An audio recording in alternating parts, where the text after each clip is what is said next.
have prepared a presentation for the next 15 minutes on giving you some of the latest data that we've been working on at LexisNexis, which is on understanding who and where companies litigate. And we connected our data with the US litigation data. We may look at other jurisdictions at another time, and I'm happy to present you first results.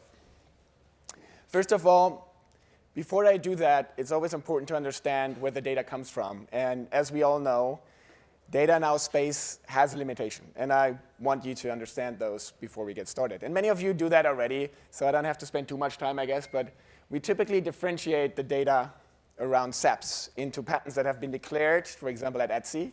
And Etsy has a pretty complete database.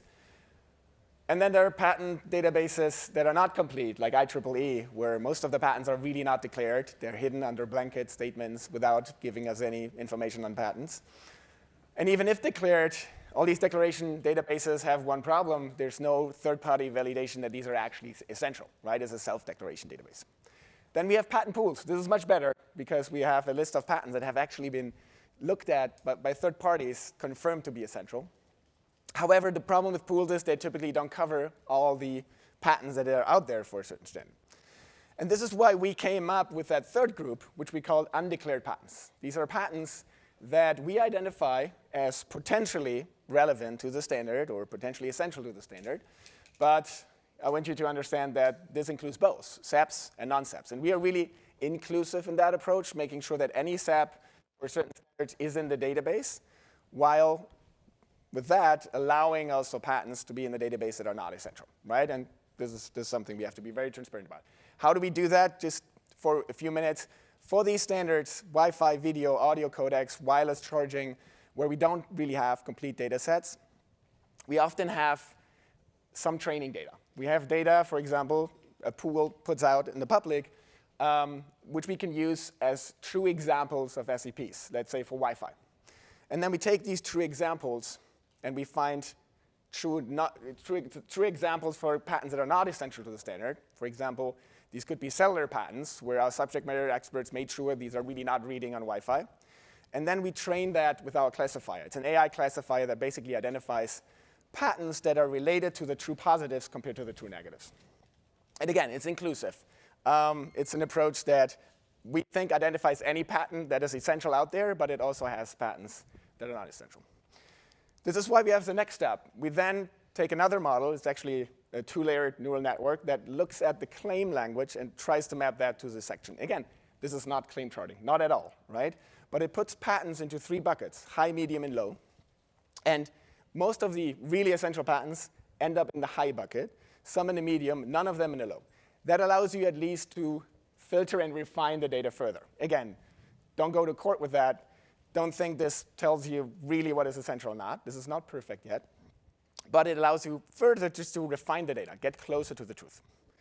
And we do that for all these different technologies, right? Cellular, video, Wi-Fi, power, audio. We have one coming up for IoT and broadcasting.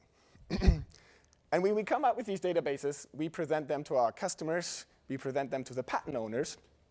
And we make sure that, at least in the ballparks, companies agree that this is not perfect, of course, but this is, in the ballparks, what they would also see in the market, right? And that's important to us because we don't want to produce any data that is confusing or totally off. So we test that really with our customers, with all the limitations, right? In there, we do that for all these different standards. Now, let's have a look at the data. If this is here. When we take our database,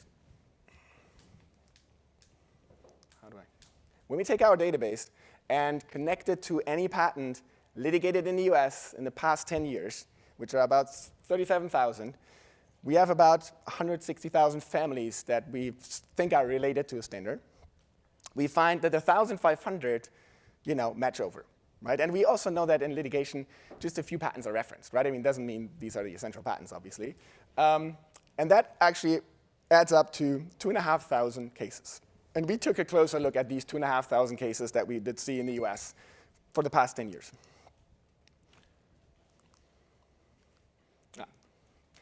If you look at the number of cases as to the filing date of the cases, you do see that 10 years ago, we had between 100 and 200 cases per year, right? But that has really developed to grow. Now we have more like 200 to 300 cases per year, so the number actually did increase.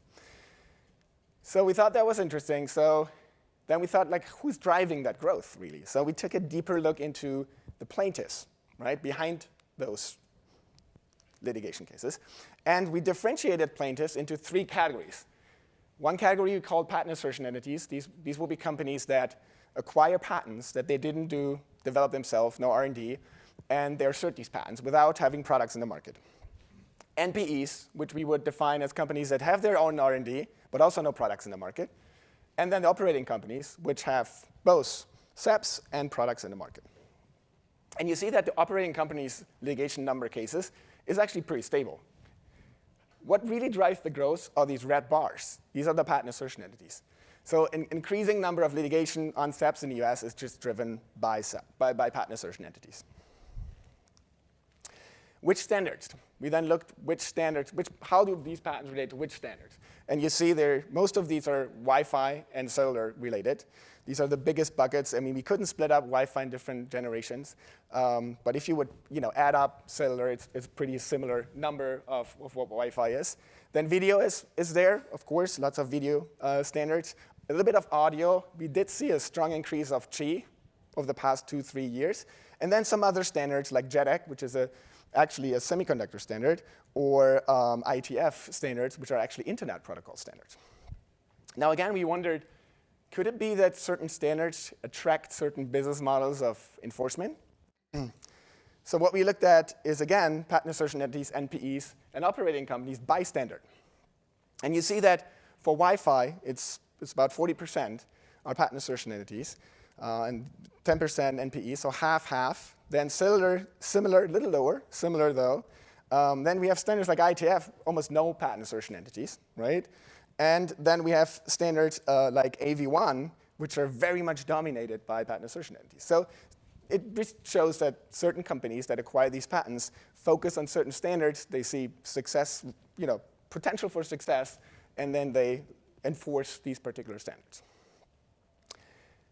Next, we wondered about courts. And of course, the next table I show you may not come to a surprise to you, but we know that certain courts have certain focus on certain technologies, or some people would even argue certain judges are more friendly to the patent owners, or the other way around. So if you look at the number of cases per court, we really see that the Texas Eastern District Court is by far the most popular one, 65 cases on average per year. And we calculated the compound annual growth rate of the last 5 years, and it's even growing, right? This court is popular, and it's even growing. Also, it's not only district courts in here. We also have the Court of Appeals in here and the ITC. Interesting is that the ITC is growing at 65%. And I think some people would argue, at least some lawyers told me, that with the new administration, ITC could even be more relevant for SEPs. However, it's only 4 cases per year. So the magnitude is really different, as you can see. And those top courts already represent 90% of the SEP litigation, right? So quite interesting, quite concentrated, as you can see. Then we looked at outcomes. Sometimes hard to look at outcomes with data. So with all transparency, I think we only had data for 60-70% of the cases on outcomes. So there's some data missing. And then we categorize the outcomes, because there's different outcome codes. And I'm not a lawyer, but we categorize them. And you see that the largest part are settlements and dismissals. And again, a legal expert explained to me that these dismissals often can be seen like settlements, because some would dismiss a case because like an individual dismissal would be almost like a settlement. So we can see that most of the cases somehow settle, right? There's only judgment in 5.5% of the cases. Now, who are the defendants? Maybe also obvious, but still good to see some quantification on it. I keep saying the deep pockets, right? If you go out and enforce your patents, you want to target those companies who sell most products, right?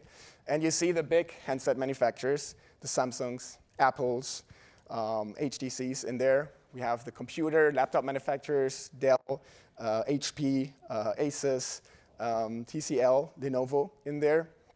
We have some carriers, AT&T, T-Mobile, Verizon, and then companies like Alphabet, Google, who, of course, have different devices that they have in the market that use standards. Now, plaintiff side is actually what surprised me most, because I didn't recognize too many of these players, because many of them are patent assertion entities, companies that acquired patents, enforce them in the market. Interesting one is Sysville. We looked at the data of Sysville in more particular. Sysville, of course, is a very well-known pool, but for those patents they enforced in the US, they just acquired them from their members and enforced them for them. So that I found interesting. But most of the top 10 are really patent assertion entities, and this is an interesting finding. Maybe interesting for the law firms, we also looked at the law firms. So which law firm represents which customer for which case, and which law firms concentrate on defensive side or plaintiff side. And of course, there is some concentration. I guess every law firm would love to represent both sides all the time, but of course, we do see that certain law firms concentrate on one side or the other. On the defendant side, Fish and Richardson is number one, and a couple of more here that are also here today in the top 10. And then for the plaintiff, we also have the top here. Some of them are also here today. So this whole report will come out soon. It will have more data than what I showed you. It will have also longer lists of top defendants, top plaintiffs, top law firms representing one side or the other.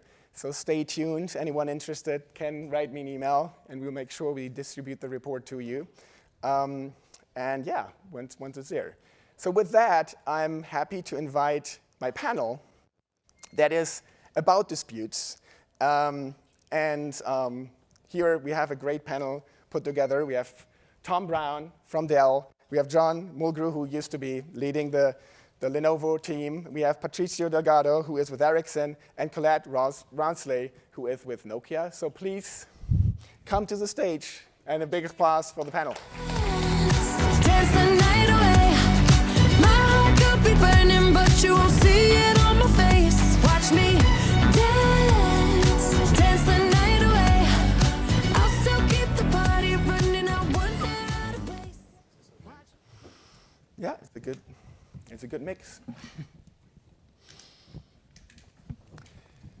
I will keep it as Justus kept it. It would be great before you answer the first question to tell the audience who you are, what your experience is, and it's a little bit of background on you. And I'll start here with you, John. The first topic I want to discuss with you guys is we do see litigation. We saw litigation data in the US, but we know litigation is a global campaign because we have global licensing, right? But I think the big challenge here is that litigation is always local, right, by law, because you have to litigate in that particular jurisdiction. And that creates complexities, because different jurisdictions have different ideas about how to do that. Some determine FRAND, others don't. There's different systems, how courts handle this. So to you, John, you've been in the industry for years. Give us some thought on global licensing, local litigation. How do you manage that, and where do you see the challenges?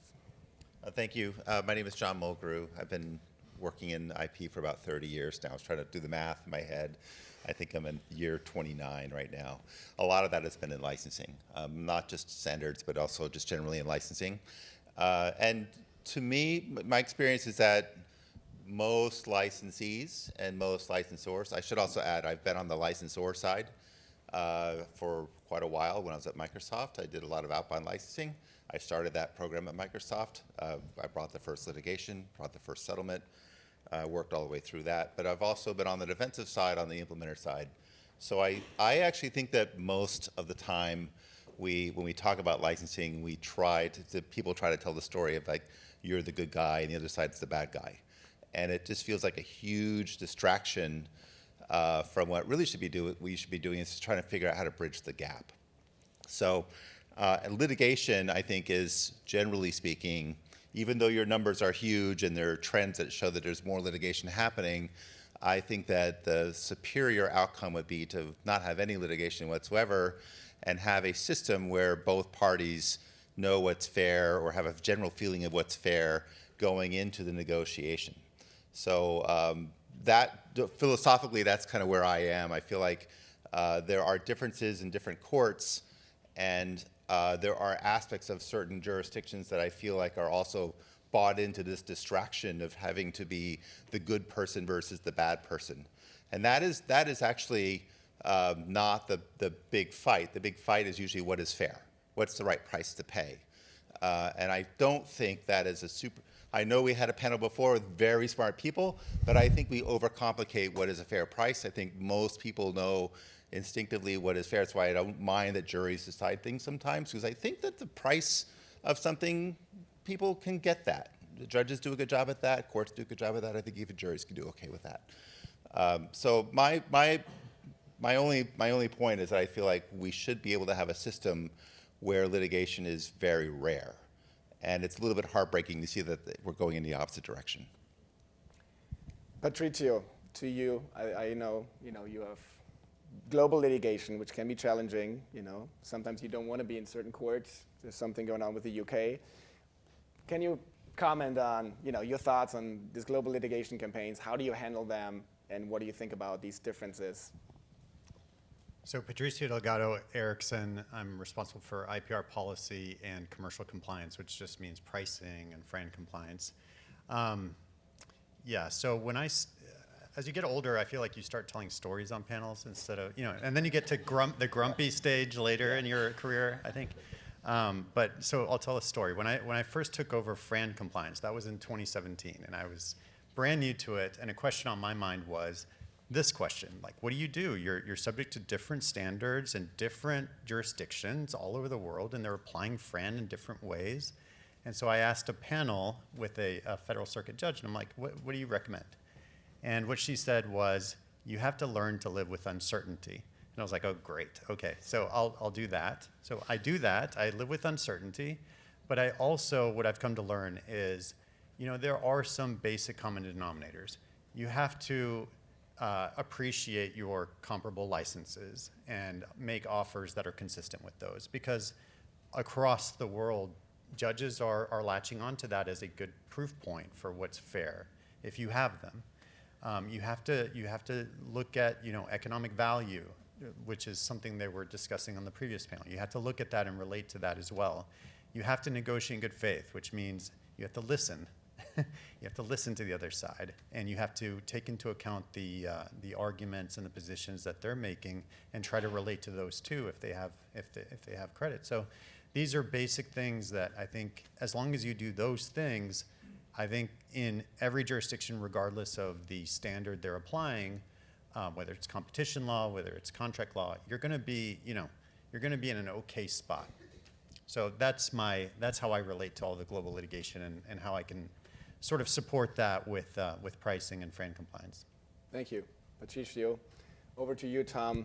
I know litigation can be tough, especially in the country where I was born, in Germany, for companies like Dell, who do a lot of business in Germany, but the system there allows maybe more challenging jurisdiction for operating companies. What are your thoughts, and maybe also introduce yourself on this? Sure. Thanks very much, Tim. Thanks, everyone. My name is Tom Brown. My day job is that I manage the IP litigation function at Dell, but I also have a side job of managing, generally speaking, our IP policy efforts. And I agree with much of what Patricio and everything that John said. So I'm going to try to keep it interesting by maybe adding in a little area where I think there's probably more disagreement, because the thing that I most agree with, especially what Patricio just said, is that in the regime that we live in, we all have to live with uncertainty, and nobody gets what they want, which is the way negotiations work, and that's fine. But also, it's very unpredictable. And unpredictability is bad for business. At the end of the day, it's bad for consumers as well. I agree with John also that litigation is a very, very inefficient way to resolve these disputes. Tim, to your point, about litigation in Germany, because the stakes are so high, the resources that are poured into it are enormous. It's counterproductive because fewer resources remain for a resolution, either with this party or certainly for future parties. So it's really in exactly no one's interest to engage in, drag out, knockdown litigation fights. With my policy hat on, what we look for is solutions that make the system more predictable. And to John's point about the relevance and importance of the first panel, I see it as hugely important in the realm of solving the problem. And in particular, I think that if everybody understands at a very early stage what the value of a particular technology is, there's still a lot more work to be done. You have to portion that down to the value of the patented technology, right? Because the value of the technology is not just patents. There's a lot of trade secrets, other IP that go into it. But once you have sort of, if you had a common framework about what the value of the technology is, and if you had it early on, for us in product development, we could bake it into the price of the product. We could decide, we could ask our customers, do you want to pay 56, we don't make 5G, we have a very small cellular, but to use that for a moment, do you want to pay that much for this additional technology, or more in our field, do you want to pay X dollars for Wi-Fi 6, or maybe differentiate the products, let the consumers decide. It's very, very hard to do that 10 years later when the technology is already baked into our products. Over to you, Collette. What are your thoughts on this? I think Nokia is very active internationally, and I guess some jurisdictions are maybe more difficult for you and your team to handle, like China. And there are also these differences on how to value a standard. How do you handle that? What are your thoughts on that? So thanks, Tim. Thanks, everybody. It's on now, hopefully. Is it?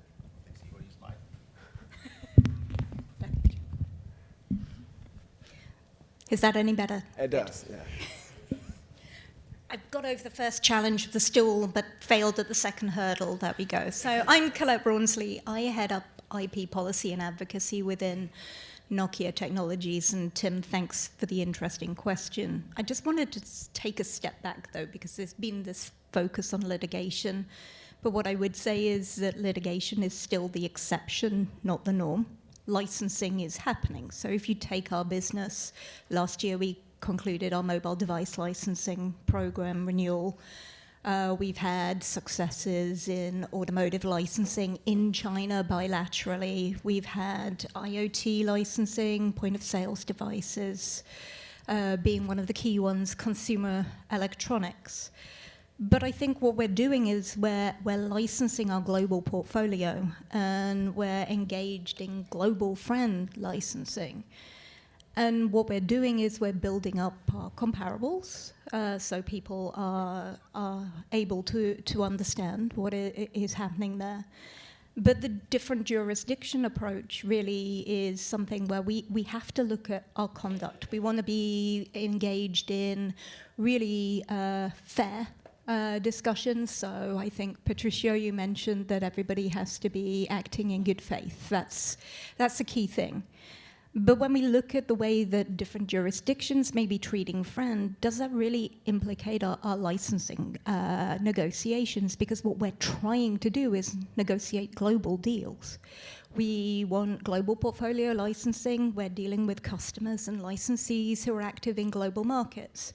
And the one area that people doesn't really focus on is that ND part of FRAND enough. When you're looking at those who have been licensed, who are taking licenses to technologies early on, against those who have not taken a license and are at an unfair competitive advantage. And especially if they're leaning into their local jurisdiction to try and manipulate the rate that may be applied. So for us, I think it's more a question of negotiation, good licensing practices, and seeing that the deals get done. Very good. Thank you, Collette, for elaborating on that. And I agree, of course, it's the tip of the iceberg when companies and parties litigate, but it's impactful because decisions become cases and precedents, right? And especially in the UK, where the court actually determines a rate and where a lot of evidence is brought to the courts and looked at, and that is now in the public domain. What do you think about that, John? Like, is that helpful to get more clarity on prices, on things we heard in the first panel, to see those decisions in the UK, maybe soon at the UPC, and something that also the European Commission, I think, tried to do with that proposal? You think those things are helpful for getting more of an understanding? Yeah, absolutely. I think that it's completely going to the core of what I think is making licensing so difficult in this area. This lack of knowing what other people pay and having to, swear to confidentiality to get maybe a curated list from the other side, and not having any way to verify that list as being correct or accurate, drives everyone towards, well, not everyone, but it drives you towards litigation if you can't build that trust. You don't need to have that system. We do not need to have that system. There's almost everything in our lives that we do for our finances, we rely on transparency. When you're buying a car, you're buying a house, you're buying milk at the grocery store, you're buying gas at the gas station, you rely on transparency to say, well, I choose to go here versus there. This is an inherent part of our normal lives. It's really in standards essential patent licensing where you have this cloud or this darkness over it. So I think that the UK and other courts that are trying to set rates that allow other people to see what the rates are, sure, there are going to be differences between different licensees and different licensors, but to have a body of information about what other people have paid will make licensing a lot more efficient, a lot easier. I personally believe that the more there's transparency on pricing, the more licenses there will be, the more money licensors will make, and it will cost them less money to get those revenues, those royalties. So I think I commend the UK for what it's doing. I would like to see the UPC do real rate setting. I hope that they do. I also feel like other courts could do rate setting. I feel like the more rates we have, some of those rate setting actions could be not credible. The world will see that. We'll all see it, and we'll all know whether something's credible or not. I don't think price, ultimately, when we see the outcome, we all can feel in our guts whether it's fair or not. So we just need to see the numbers. So I actually think it's a great development. Thank you. John, on this, Patricia, what are your thoughts on this? I know many licensors in the space have some concerns with some of the things that have been done in the UK and don't think that provides too much of guidance, but what is your thought on this and also on other rate setting, global rate setting ideas? I mean, I could talk about the UK for a long time, so I'm going to limit my comments to to what I think about having to go to court, and maybe touch on a little bit of what you said, John, about transparency. When we negotiate licenses, comps really matter, like in the real world, outside of court, outside of sort of the university, like when you're in the trenches and with the mud, like the comps really matter. And so I think there does need to be, and there is an industry desire to understand if there are comps, well, how am I being treated in relation to those? And what we've sort of come up with, I mean, this isn't a new problem, right? This is something we've been dealing with for a very long time, since the birth of FRAND, whenever that was, 50 years ago or whatever. We've been dealing with this, and the way we resolve it is with mediation. I mean, that's one way. We resolve it with mediation. We sort of choose a trusted person to come. That person, I think under many agreements, can be trusted to look at the agreements, and they can give an indication of what's fair or not in light of what you have. So we have that. If you don't like that, not everybody, I'm not saying everybody has to like that, but there are other options. You can do arbitration. You can go to the UK. You can sort of litigate and find the information that you're looking for that's necessary for you or your executives to make the decision on what a correct price is, what a fair price is. So those are the ways that you can do it, and those are available under the existing system. And I say all that to your question on global rate setting, that yeah, I think it's good. I think if you want to really dig in and see what the prices are, if your executives are demanding that, then you can go to litigation to find that out if you don't want to do the other alternatives. And I think that's okay. And we've done that, and the prices have come out in multiple cases, and I can say licensing is still not the easiest thing, even after that happens. So, I don't know what else is needed, but But at least I'm just saying that that's the way we resolve it in industry. Very good, Patrice. And I think you raised a good question that I can address to Tom now. What else is needed? There was this proposal by the European Commission. So some companies thought there's something needed, more transparency is needed. What are your thoughts on this? Good segue, yeah. Just briefly on UK litigation, I mean, I think that rate setting, if done correctly, has some promises. I think that there's pluses and minuses. By the way, I should have said all of these are my views, not Dell's. They are related, but I'm not speaking for Dell here. So I think that there are pros and cons of the UK of UK rate setting. The challenge, as I had some conversations over the last couple of days, is that it's still unpredictable, right? You have the interdigital case versus the Apple case, and they came out with vastly different imputed values. And yes, there's reasons for that relating to the way the litigation was conducted, but that just underscores that you're not going to get a predictable number out of UK courts. So to your question about the European Commission proposal, there's a lot to be said for having, such as is what's been proposed in the European Commission, an unbiased view of the aggregate rate that a particular standard or a particular set of patents within contributing to that standard should command.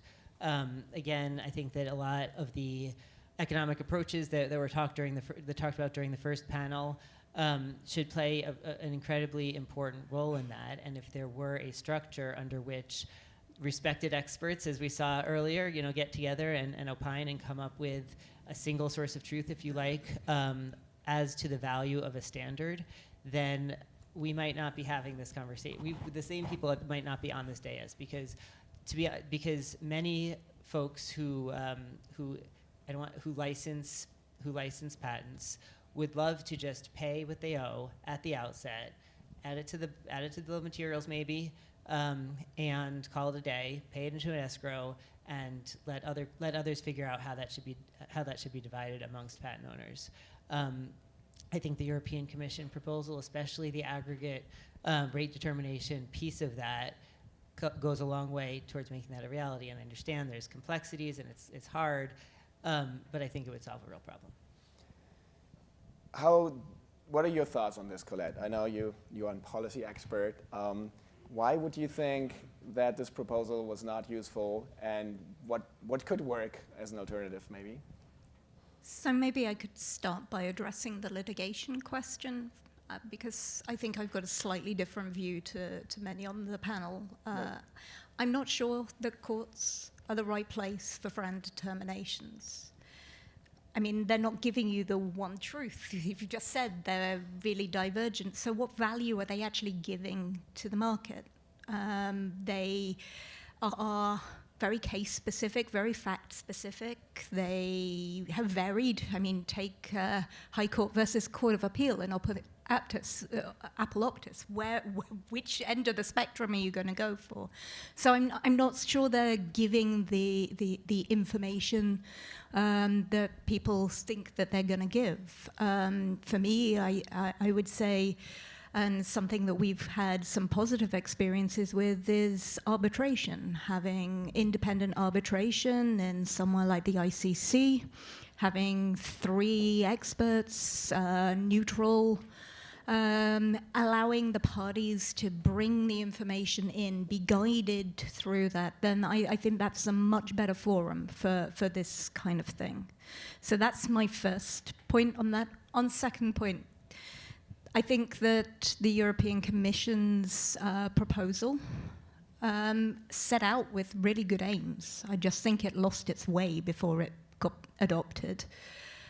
It talks about transparency, efficiency of licensing, and then we've got pages and pages of complex processes, repetition, additional costs. So in my mind, it's not the solution to any particular problem. I really do think we should be taking a much clearer evidence-based approach to policy making in this area, being proportionate, being balanced. you talked about the aggregate royalty provision, and I've had many discussions around this over the last 2 years, as you can imagine. But the thing is, that provision was basically the legislative version of a crystal ball. You have a situation where you were being asked to agree or have set an aggregate royalty for a standard before the markets even come about. So we're moving away from market rates to a predicted rate. Well, yes, there may be experts, we've heard many of them today, who can help with that. But really, it should be a market-driven price and not something before there is a market there. And yes, that gives a degree of uncertainty and unpredictability, but under the regulation, what was proposed would have increased uncertainty and costs for business like mine at a time when the Commission is basically saying that standardization is really important for European strategy, for global competitiveness. But if you have these processes, these additional costs, how are you actually going to be funding the R&D that is years, if not decades, in advance? So really, I think good intentions, but really, really bad proposal. Can I just add two things? First of all, I definitely disagree with you that courts are not capable of making this determination. I think when it comes to how much money is owed, that is what a court is at its very best, in my mind. Even though there is variation, we have a couple cases now. If we have 50 cases, I think we'll all be able to look at that and say, okay, I know what to pay. So I feel like it's so early in the process that we shouldn't just throw any court off to the curb and say, you're not helping. I think we just need to let this process unfold a little bit. I do believe courts can figure out what is a fair price to pay. That's what they do all the time with all kinds of things.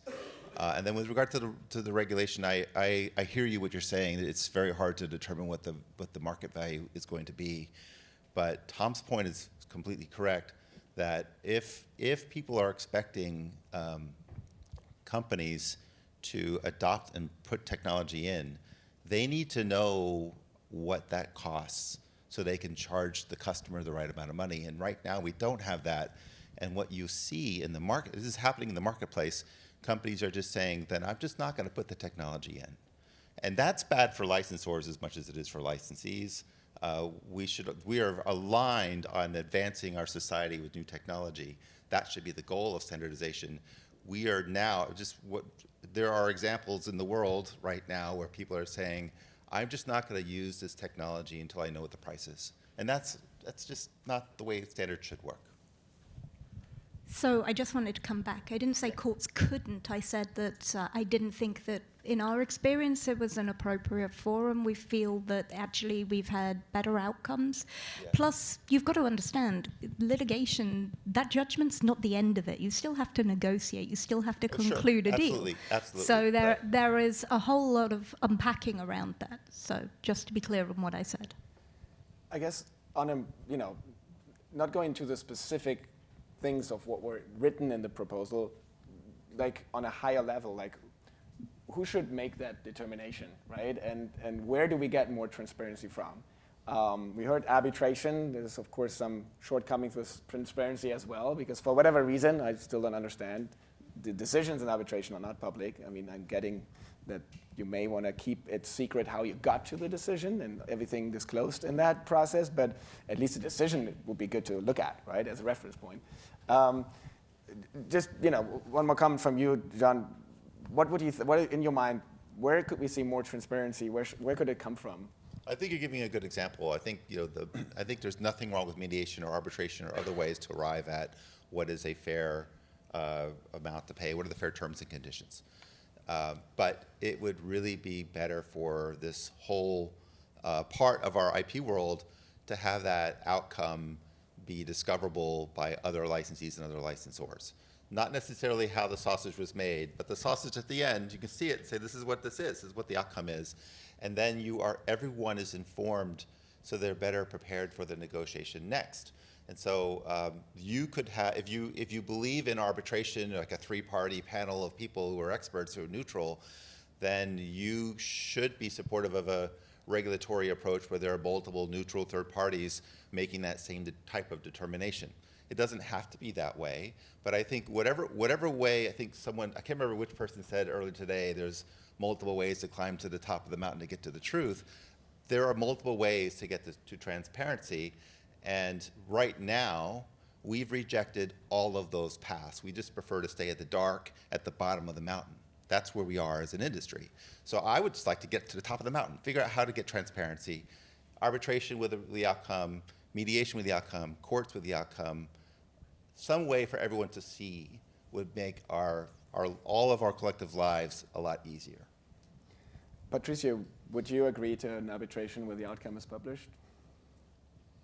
Just the outcome, not the methodology or everything else. I mean, we have a lot of court cases where the outcome is already super clear. So, right. I mean, it's like, I don't know that we need an arbitration to redo all of that.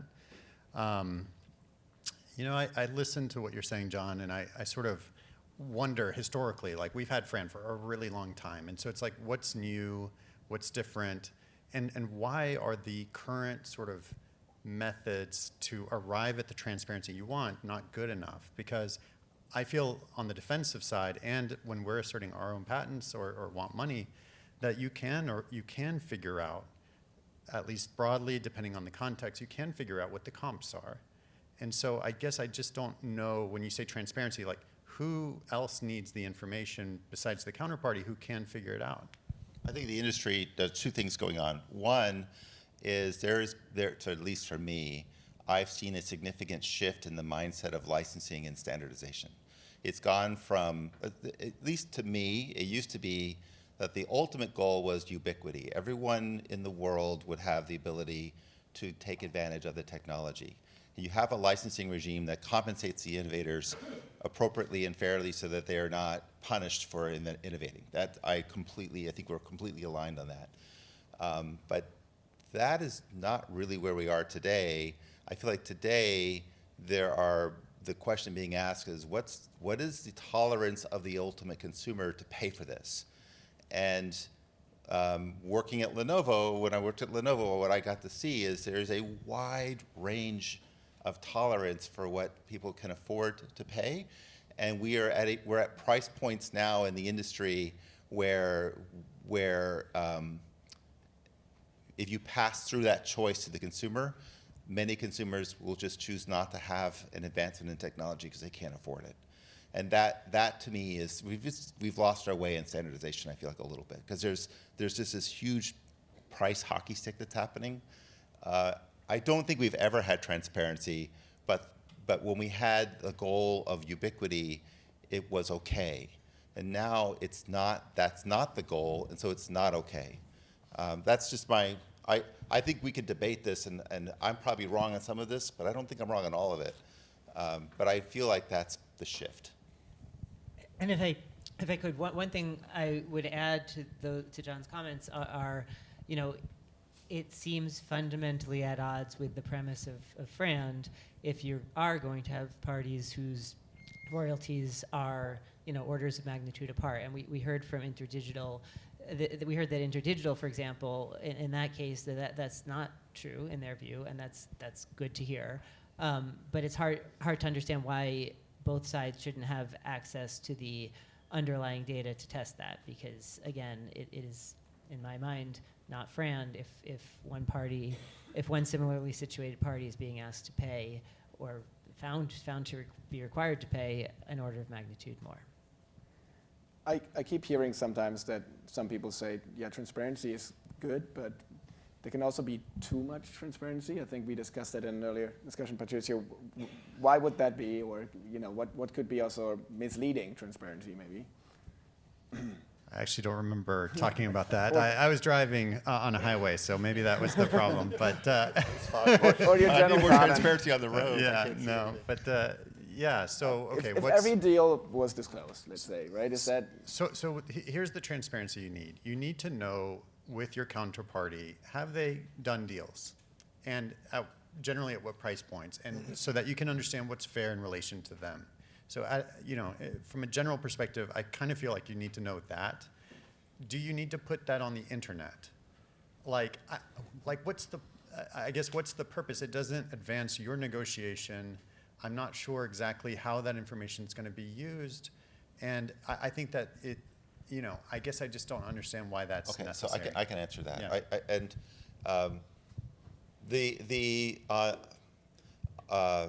I actually think that to both your companies' credits, both Nokia and Ericsson's credit, you have a long history of licensing, and you probably have comps that you can demonstrate is within a band that you've thought through. That's not the norm in licensor behavior, so that's probably not the case everywhere.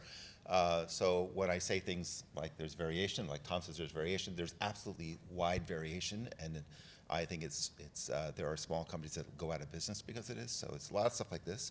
But the reason why it's helpful is even for a company as big as like Lenovo is, or other companies I've worked at, I still have to explain, even if I agree with you, I've seen the comps that you share with me, for example, and I agree, I still have to sell that internally, and it is nearly impossible to explain why something's fair without having the ability to go through and just show some explanation.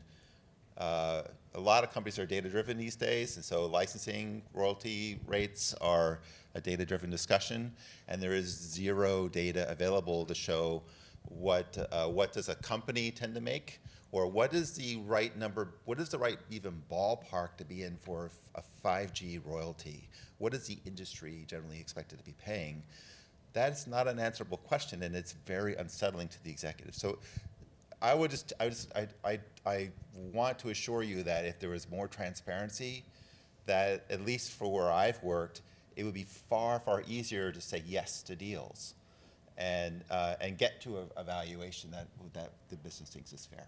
So I'm on the defensive side quite a bit, and I get to pose like every 2 weeks basically, and so I deal with this too, trying to sell to the executives like what's fair, and I think it may just depend on your executives to some extent, right? Like what level of proof do they need that a deal is fair? Because I feel like if we have a mediation where the comps are fairly visible, or let's say you're in litigation because you just you got sued, and the comps are visible to your outside counsel, that in many instances, I'll speak for myself, I feel like I can get comfortable about the level of transparency regarding the comps in order to persuade the executives on paying. Sure. But I accept, and I also accept that different companies, different MPEs, for example, may have a different view of like what's fair in light of their comps. But I guess my point is maybe the executives can be different.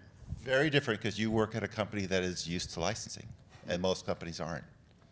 Right, so and probably a net licensor. We have to be fair, right? Even though there's licensing sophistication in your company is quite high. I believe that. And so when you go talk about licensing, whether it's inbound or outbound, I think executives get it. Most companies who don't have an outbound licensing program, those executives don't have that level of sophistication. Yeah, the reason I'm pushing back is I don't want my position to get trivialized, because I know you're not trying to, but the point is the executives know about comps in general, right? Like you're in a market selling laptops, for example, at Lenovo. We're in a market selling base. They know about comps, they know about components, they know about price differences, and they know that if a competitor is paying a certain amount, and 2 or 3 competitors are paying a certain amount, well, then if you're paying the same amount or similar amount, that's a fair, that's a fair thing. And it doesn't matter if you're a small company or a big company, everybody deals with prices. Everybody deals with having to decide whether to take a deal or not. So I guess what I'm pushing back on is, yes, we are sophisticated, but the level of sophistication, I don't know that it matters when you're looking at comps, because you have to deal with it in so many other contexts. So, I would like to echo that, and I mean, I think our companies are relatively similar. Patricio, we're large implementers of standardized technologies, just like we are a large SEP holder. But when you've got market acceptance, you've got deals, you are putting comps on the table, then ultimately the decision is, are you getting a fair deal? Are you getting something which is equivalent? You're not being discriminated against for somebody else. And then we've had courts look at, well, what's the nearest or closest comparator? So, not all things are equal, but it's not about the level of sophistication. It's about the willingness to accept the data that's there. I think for me, there's a question, and going back to the Commission proposal, if you looked at the registration aspect of that, the amount of information, the non-exhaustive list, and then the severe penalties that would have been imposed under that if you failed to put in a single update on time or your filing was incomplete. That level of information is not getting a deal done. It's overwhelming. And even for really sophisticated companies, when we were looking at the proposal, we looked at it from both sides, and we didn't think it would bring any greater clarity. It wasn't actually giving transparency. If anything, it was just a data dump, not giving actual concrete information that could get a deal done. And that's what ultimately this is about. Efficient licensing practices, making sure that the market operates, and deals are getting done today. The exceptions to the rule, then there are mechanisms in place. You were talking about, oh, well, we need different routes to get to the mountain. How many different routes? I mean, the other aspect of the European Commission's SEP proposal, setting up a whole new system in a new body with expertise that they would be bringing in, admittedly. But why aren't we making good use of the existing mechanisms out there? I mean, we've got the courts, we've got arbitration, we've got many international arbitration centers, we have mediation, we've got the UPC's PMAC coming on to the fore. Why do we need one more? Is that one going to be enough, or a few years down the line, are we asking for something more again? I just don't see that that's a solution to what you're saying. Can I jump in? Please, and Tom. like to answer one of Patricio's rhetorical questions earlier, and also try to address, at least in part, some of Colette's comments. Patricio asked earlier, Yeah. Patricio asked earlier, do we have to put the prices on the internet? And my answer to that is yes, because then we can price that into our products, right? We know how much it costs, right? We know how we go to Intel and we know how much a CPU costs, right? We go to our memory suppliers, we know how much memory chips cost. Our business would like nothing more than to know how much Wi-Fi 6 costs, HEVC costs, whatever it is, so that we can price it in. And we can't do that if we have to engage in a lengthy bilateral negotiation with a pool or with a licensor every single time, involving an NDA and complex negotiation of all the other terms. We just want to know how much it costs. So that's sort of my response to that. And then to Colette's point, in my mind, I don't think I'm quite as close to all the details as you are. They sound like valid criticisms, but that's not a reason to scrap the proposal. That's a reason to refine it to address those potentially valid comments. The next topic and question I would like to go into is, I think a big problem with two parties don't close a deal, or it takes longer, is often that the ideas of prices are too far apart.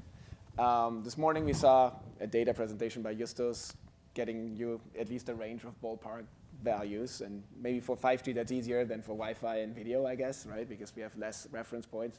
And of course, we have data, also not perfect, that may give you a range on portfolio sizes. Even though I'm not claiming we have the truth, we may have ranges, and you can go, on and on about it with the limitation. Could data at least help to a certain extent to get these parties closer to something in the middle? What's your thought on this? Yes. Yes. This is why I push on transparency, because it's just more data, more information to be able to help get. I know that one of the obstacles that I've had at Lenovo and in prior jobs as well is just showing that even if I'm recommending it, I have to still justify it. And so knowing, okay, how many SEPs approximately are there? How many patents are there approximately? How many of them are actually essential? how many of those are for this company, and what is a fair price for the whole thing? What are they charging? Is it more or less or in line? If it's more, why is it more? Maybe there are comps that explain it. That story needs to be told. And I don't think I've had a unique experience. I think I have a very common, regular experience with executives. I've worked at 3 different companies, and this is the way the conversation has been at all 3 companies. And so I just reject the notion that my executives are bad or don't understand this. This is the way the conversation happens on the licensee side. And when I was on the licensor side at Microsoft, we were, I suspect, not as sophisticated as either one of you, but we tried to think about how do we explain this when we're talking to licensees? What is our story for why this is a fair price, even though it wasn't even standardization? We were thinking about 5 years from now, how do we explain ourselves and that show that we've been consistent? And so most licensors don't really do that, I don't think. Very sophisticated ones try to, but there are, I don't know, over 1,000 licensors. Do you think they're all thinking consistently about what to charge everyone? Because I don't think that's what's going on. But I think ultimately transparency, it's just more data, more information. I don't know if it has to be on the internet, but I agree that it has to be publicly available.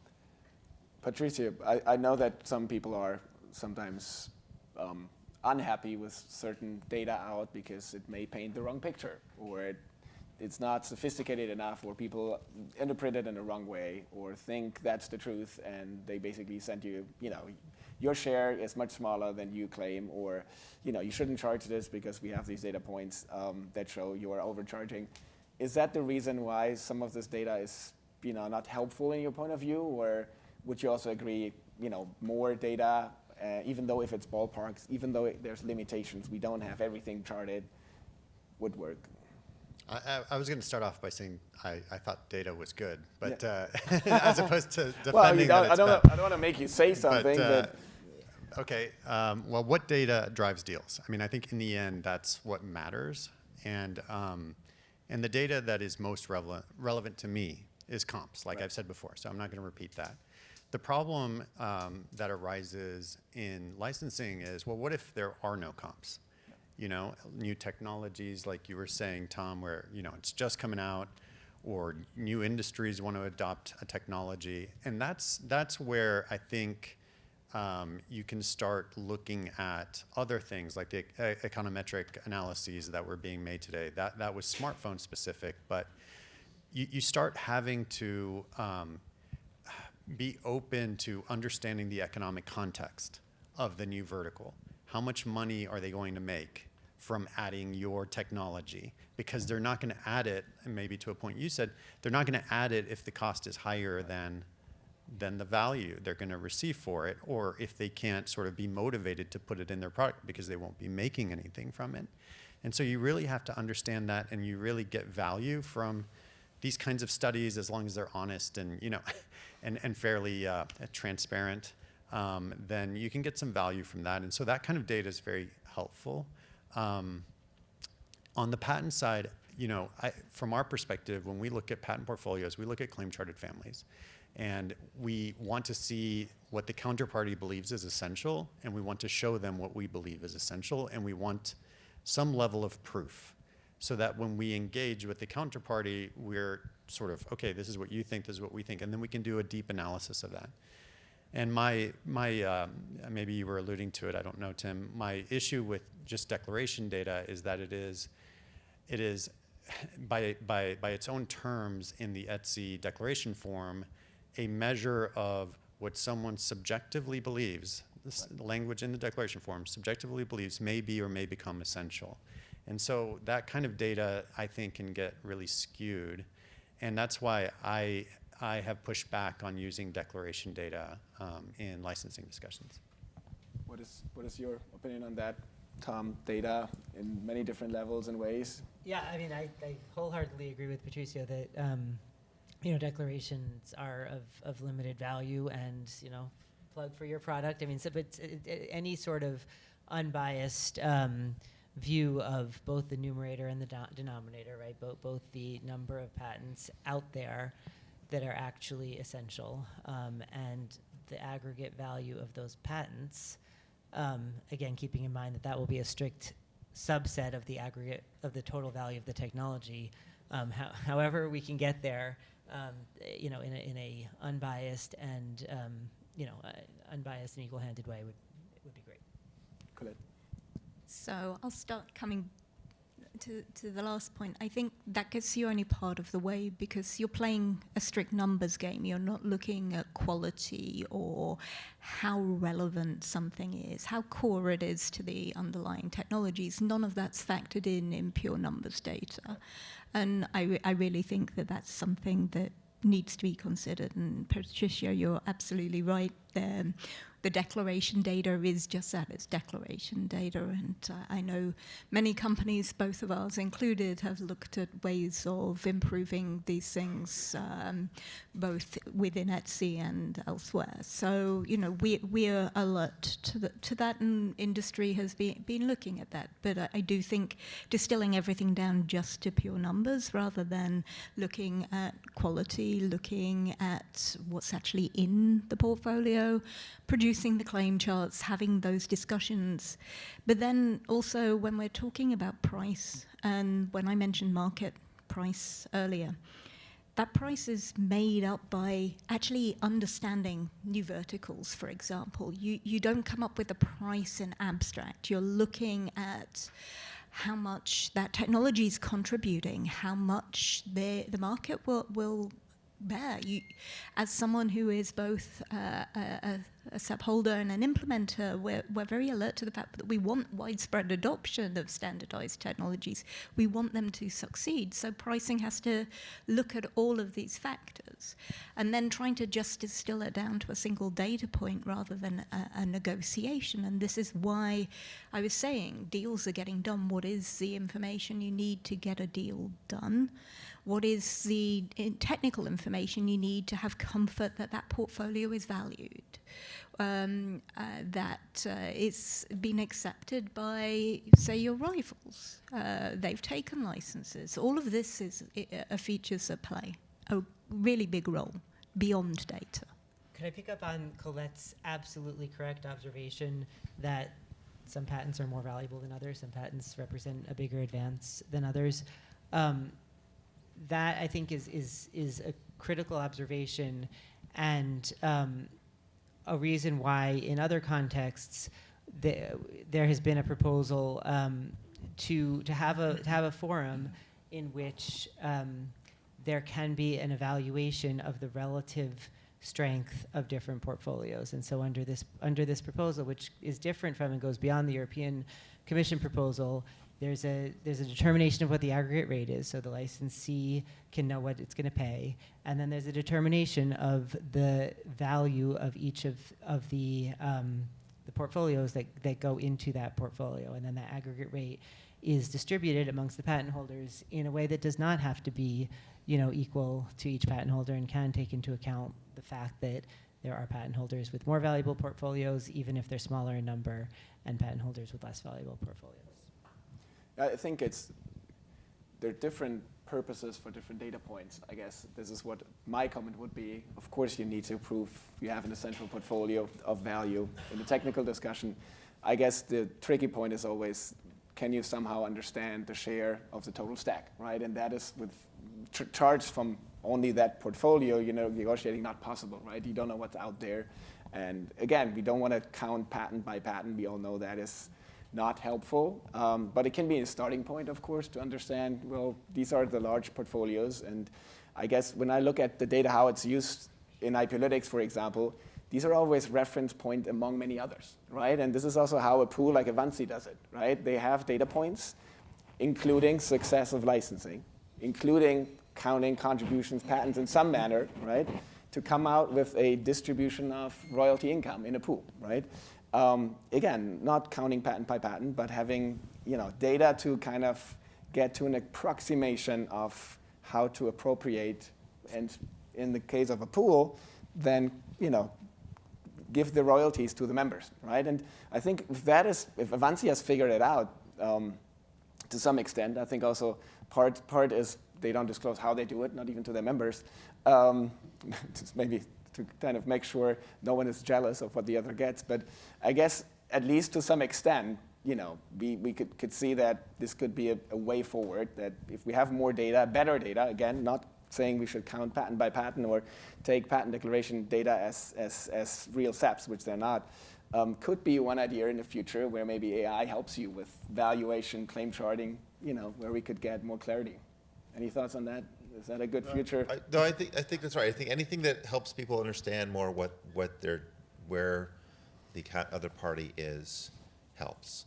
So I do feel like, I also just want to say, I feel like we can live in a world where like greater transparency might be rejected, but it's only part of the world, and there are other parts of the world that will just step into the void. So I actually feel like, I actually do think that rate setting is the superior way to go. I think there's a regulatory approach, which is also very good, but I understand the criticism of it. I also think the standards bodies could have done this, but they've chosen purposely to keep their heads in the sand. So there are 3 levels where you can have greater transparency, 2 of which are in the industry's control and 1 of which is not. And so I think that this is going to happen. I think there's just things in motion. So I feel like the more transparency you have anywhere, the more you'll expect it all over the world. So like if the UK gets shut down and doesn't do rate setting action anymore, I would not expect that would be the end of rate setting actions. And so just be careful what you ask for. Right, you don't want regulation, no problem. You'll get transparency a different way. I'm betting on transparency prevailing in the long run. And maybe for the last question, and I know we have not much time for this, taking 3 steps back, of course, one challenge is there's companies that want to make deals, right? And I think that is, the more sophisticated, the better, and if a deal is done, this is the outcome we all want. We don't want litigation. But then there's also the world that we live in, and the world that we live in means competition on so many other levels, even on the country level, right? And the final question is, for me, for you guys, these geopolitical challenges we have, different countries, feel like they should be superior, and therefore, selling in these different countries, and the jurisdiction is influenced by all that. And even though we may not have a regulation in Europe, there may be, I keep hearing rumors in China, there might be an idea for a regulation there, right? Coming up with something similar. How do you discuss that internally? How does it influence any of your strategies? Do you have, maybe Patrizio, you want to start? Yeah, that's an easy one. Really? I mean, there's certainly these trends towards nationalism, and there are trends toward,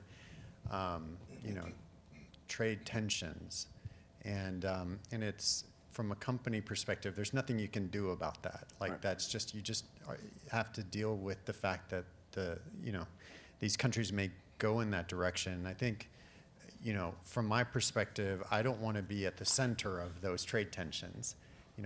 I would really rather resolve my disputes, whether it's through arbitration, mediation, just pure negotiation, than be fighting over, I want this court in this jurisdiction, and I'm going to block you from every other jurisdiction, and now I've produced a WTO case, I don't want to be in the middle of that.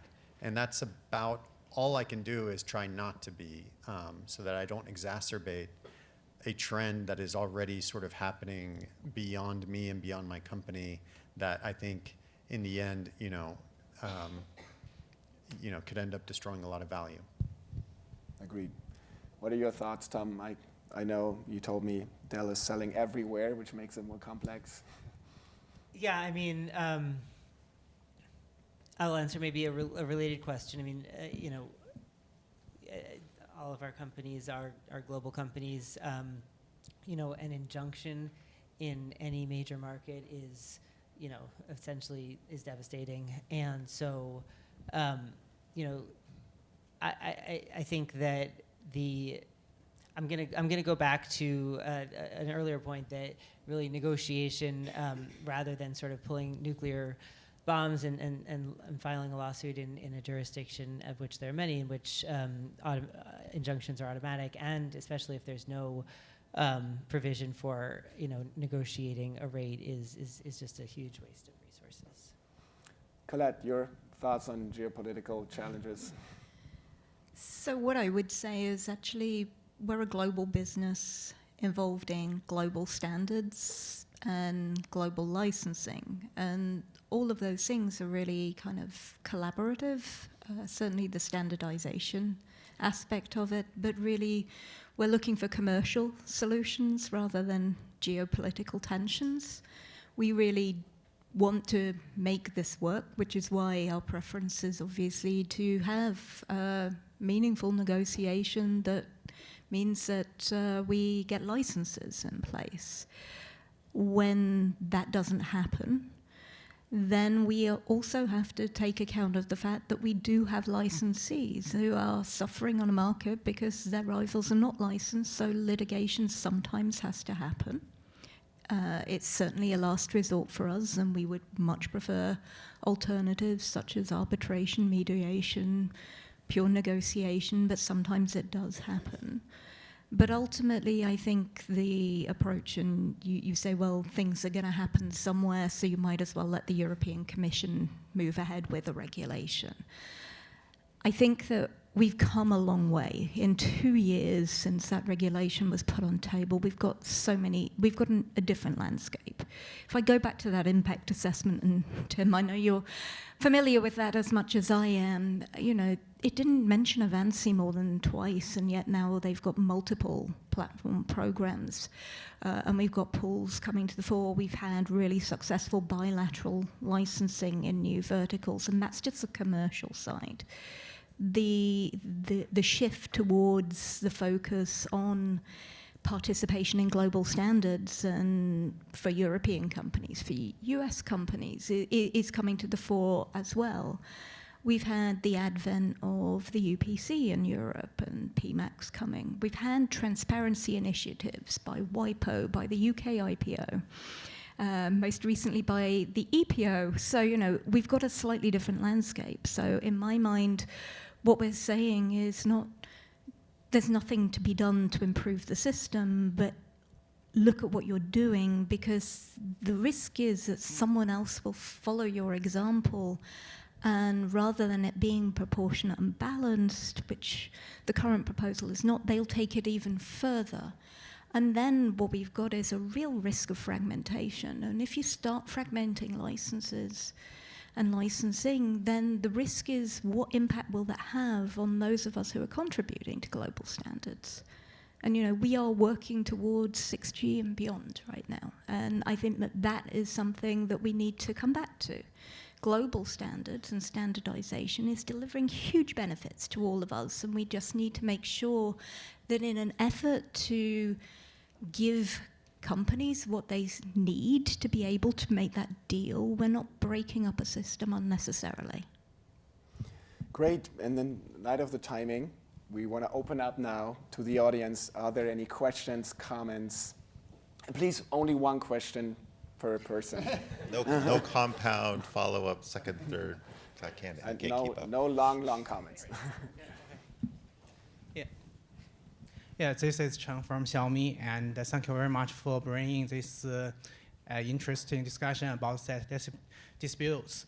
And I think we recognize that transparency is the issue, and which leads to so many SEP disputes. And I also noticed there are heat discussion about the rate determination suit and the arbitration. And I think we all agree that both approach has pros and cons, but for individual company, we can resort either means as we wish. But I think rate determination litigation is kind of third-party behavior approach, because you can choose arbitration to resolve the dispute between two parties, but what additional benefit brought by the determination suit is you provide some additional data point for the market to reference. And my question is, I think one important question is, what kind of patent dispute result approach, the outcome of this approach, the impact on the SEP dispute in the future? And my question is, overall speaking, what do you think that the rate determination litigation can have a positive income for future SEP dispute, or do you think it has no impact? Do you think it can reduce the SEP dispute in the future, resulting to either litigation or arbitration? Yeah, this is my question. I can jump in quick from my perspective. Again, what we've seen in the UK is that different litigations result in very, very different results, imputed aggregate rates, depending on the specific arguments and the specific concessions and the specific positions that the parties were in. So in my view, where we are today in the current regime, prior judgments, prior verdicts have very little value in future negotiations. And I'm on the opposite end of that. I think the more that you have, the better. I think 2 is not enough. So you need to have more rulings before you can make a decision. And just, sorry, since we've been in litigation and have had our rate adjudicated through final determination, my perspective is that it's persuasive, but everyone seems to think they're unique and not that it doesn't apply to them. So I think it's persuasive. I think it's good sort of to level set to some extent what's reasonable. But in the end, I mean, you know, they don't have to take a rate decided for someone else, and so they can fight if they want to fight. But I'm happy to talk more with Xiaomi after. In court.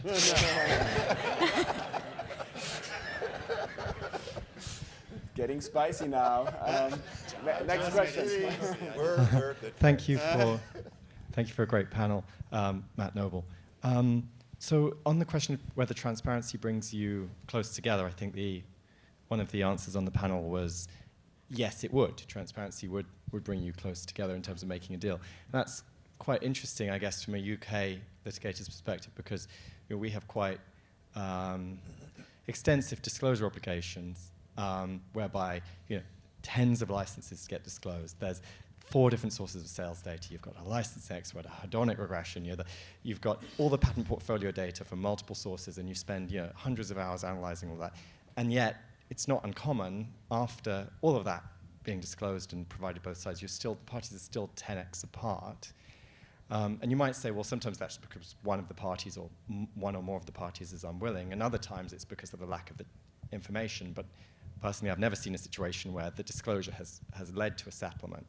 So given the commercial incentives to pay either, to not pay a lot of money because of how much these standards and this technology is worth, is there not a risk that just putting more data out there means more analysis gets done by economists and lawyers and other people like myself, rather than that money being funneled back into the R&D where it belongs?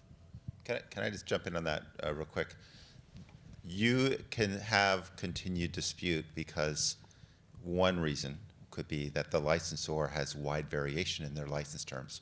And so what is your comparable, what is your most likely comparable is probably a disputed issue. And so and Tom alluded to this before, there are some licensors who have charged 10 times or more to one licensee versus another who on the surface appear to be similar. So if you have all those licenses and discover all that, you see that wide variation. And I doubt that these 2 companies, Nokia and Ericsson, would have that fear as much as other companies would about a rate-setting action. You can have a continuing dispute because there's not always discipline on the licensor side on what to charge people. At least one reason. And maybe also one comment. I think a litigation is the tip of the iceberg. What is happening more is deal making, right? So for me, it's not surprising that even after all this analysis, they're still apart because it's not the deal makers in those litigations, right? It's litigators like yourself, right? So to me, that's by design that they're still apart, right? In a real deal making negotiation, you would find middle ground and close the deal, right? So that to me would be at least my 2 cents to that. Conversely, I mean, I know Lenovo's done this 4 or 5 times. We've had things like pre-action disclosure proceedings in the UK, where we get to see, get to share license information. And once we've gotten that from what I would call a more disciplined or consistent licensor, we've closed deals very, very, very quickly. So when there's consistency in licensing, at least from my experience, the licensee has an easier time saying yes. Next question. Thank you. Yeah, Qualcomm, also Song from Qualcomm. So my question is about actual transparency, how it helps. Like the major licensors, like including Nokia, Ericsson, and Qualcomm, they do have like a publicized rate, and then actual negotiate like a rate per each case would be different because there is always cross licensing and other actually considerations. But there are like a ballpark numbers, right? That the licensee can estimate from the major licensors, I would say. And also the same applies for the pools, like Avanti has their rate publicized. So, and then I saw that the earlier presentation about litigation, you know, the major plaintiffs are actually smaller MPEs or PAE. So my question is that when you talk about this transparency and more data, I doubt whether that actually the pain point is coming from the major licensors, including Nokia, Ericsson, and Qualcomm, right? Is it correct understanding from the discussion? Are you more talking about, you know, those pain points coming from the smaller MPs with the smaller like assets, which may be a bit less predictable? I think it's across multiple. I think sometimes it's large companies, but it can often be smaller licensors. I don't know, Tom, you feel differently. Yeah, I mean, I think that if a licensor is willing to post its rates on the internet, that's great. And I'm not sure what the additional objection then would be to providing information showing that people have actually paid those rates, because that's always the question. You see the rates on the internet, and then you wonder whether anyone's actually been paying those rates. And even pools do this. Even pools will say this is our rate, but then they do these side deals. So like, it's very unreliable right now. What's publicly announced is not a reliable number, and our executives know that enough to not believe the numbers. I hope that's correct. Richard Very from Bird and Bird. I have a lot of sympathy with Tom's point about lack of transparency on Wi-Fi as an example, and how a new entrant into the market putting a Wi-Fi terminal into a vacuum cleaner or something like that, how on earth they price that, and I can see the problem. When I joined the industry about 20 years ago, we had declarations as to what aggregate rates would be. They were just consensus things. They were not binding in any way. We had the Goodman-Myers study of who owned what in 2G. And so my experience on arriving in the industry was I could get some sort of feel for what Nokia should be paying Qualcomm, what Nokia should be paying Ericsson, those sorts of things. To what extent should we, instead of being focusing on complicated regulatory intervention and solutions, to what extent should we just be encouraging IEEE to get itself to where Etsy was 20 years ago? To John's point, the more data, the better. You know, it doesn't. I'm certainly not of the view that anything needs to be binding, and if the standards organizations want to opine on the aggregate value of the standard, I think that's a critical data point. And I don't know if anyone saw that. If you go to Etsy IPR today, they have a new interface, and they show you exactly how many of the patents declared are normalized, meaning you have actual understanding of connecting it to real patent data. Again, with all the limitations of declaration, I think Etsy is a great example of making efforts, of being transparent, also about the inaccuracies of just the normalization of numbers. So I think that's a super cool new interface. So, I mean, this goes back to the point I made earlier of why don't we look to improve what's already there rather than starting a whole new process. I would say that all of us in industry should be working towards an improved system that works well for us all. And, you know, as a company on both sides, that's really important to us. But I do think that regulatory approaches are risking actually proper information being made available. It gets lost in the mix. There's too much there. I think had the Commission put forward something far simpler, far more focused, had it engaged with industry in a meaningful way to what would be practical, what would be useful, had it had these kind of discussions that we've been having for the last 2 and a bit years, then perhaps we'd be in a very different place. But I do think that there are existing fora, including the SDOs, where things could be done, but the Commission is also a member of ETSI. It participates. It didn't suggest improving things there, which is an opportunity missed. And if I could just add one downside of having everything based in the SDOs is who's in the room, right? The folks who intend to want to implement the standard are not necessarily in the room for the SDOs, which might tend to inflate the value, whereas under some broader process, the net licensees could weigh in on the value of the standard. We have another question here, Tom. Yeah, Tom Pease, Greenberg Traurig. Tom, you had mentioned earlier that you'd like to know in advance how much you'll have to pay for the standard, and I think John's made a similar point.